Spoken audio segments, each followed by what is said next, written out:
दोस्तों, भगवान श्री कृष्ण ने जब गोपियों के वस्त्र चुराए थे तो वो मात्र 6.5 वर्ष के थे।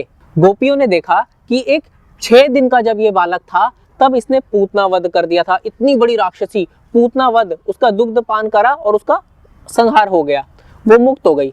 लेकिन ये बात बहुत कम लोग जानते हैं कि पूतना संहार के बाद पूतना को भगवान ने स्वयं अपना लोक दिया था और अपने लोक में भी माता का दर्जा दिया था। क्यों?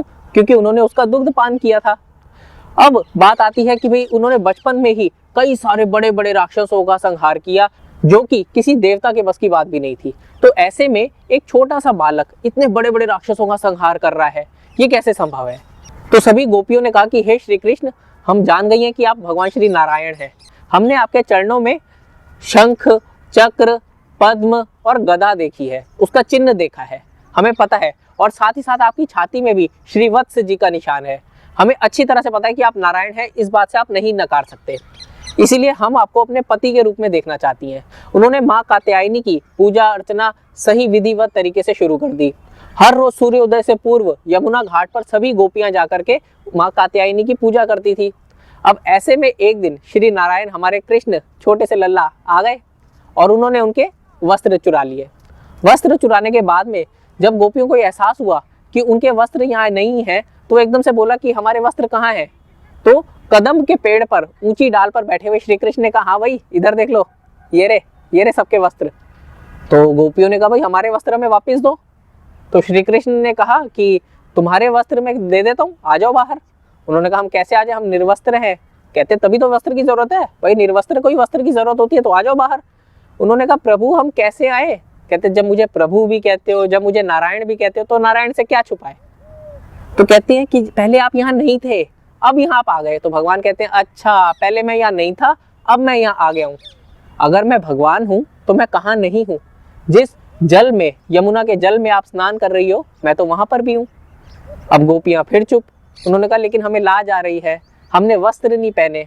तो भगवान श्री नारायण, भगवान श्री कृष्ण ने उस छोटे से बालक ने कहा कि वस्त्र तो तुमने अभी भी पहने हुए हैं। दोस्तों, वस्त्र चुराने की लीला का अर्थ, जो माया रूपी आज भी हमारे ऊपर ये वस्त्र है या माया रूपी पर्दा है, दीवार है, उसका हरण है, ना कि इन कपड़ों का।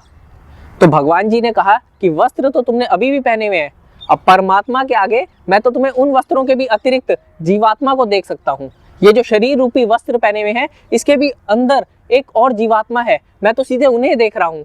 तुम्हें कौन देख रहा है? मैं तो उसको भी जानता हूँ और वो भी उसके भी सारे जन्म जानता हूँ।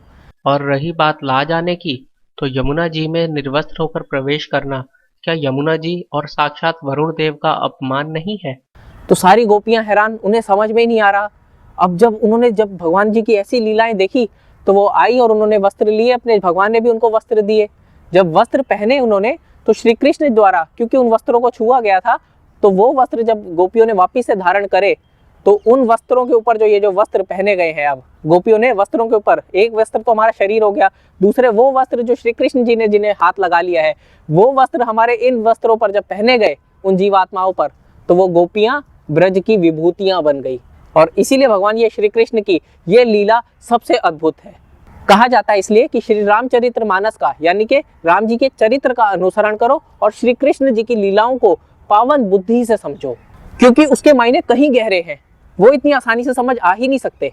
ऐसे में मैं एक सवाल और करता हूं दोस्तों आपसे, क्या जीवात्मा जब देह त्याग करके मुक्त होकर भगवान के पास जाती है, तब भी वो किसी प्रकार के वस्त्र पहनती है?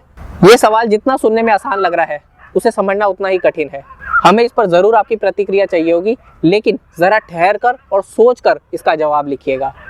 इसका जवाब सोचेंगे तो कुछ पलों में भी हो सकता है मिल जाए, शायद ना मिल पाए तो पूरी जिंदगी भी लग सकती है। सांवरे की राधे राधे राधे।